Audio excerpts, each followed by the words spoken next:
கல்யாணமானவங்களா இருந்தீங்கன்னா, husband and ஒய்ஃப்குள்ள கொஞ்சம் விட்டு குடுத்து போங்க. நாங்க சண்டையே போட மாட்டோம்னா, உடம்ப பார்த்துக்கோங்க.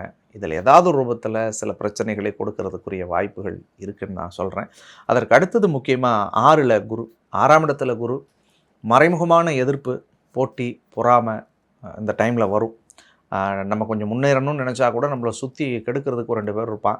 நம்ம வேலையிலே இருந்தா கூட நம்மள காலி பண்ணுறதுக்கு ஒரு 2 பேர் பக்கத்து டேபிள்லே இருப்பான். நம்மள நேர்ல வணக்கண்ணே வாங்கன்னு சொல்றவன் கூட பின்னாடி போய் நம்மள பத்தி விமர்சனம் பண்ணுவான். இந்த மாரியான விஷயங்கள்ல 6ல குரு இருக்கிறதுனால கொஞ்சம் நீங்க பார்த்து இருக்கிறது ரொம்பவே நல்லது. இந்த விஷயங்கள்ல மட்டும் கொஞ்சம் நிதானமா இருந்தா போதும். உங்களுடைய வாழ்க்கை மேன்மை அடைந்து ஒரு பெரிய வெற்றியை தரக்கூடியதாக இருக்கும்.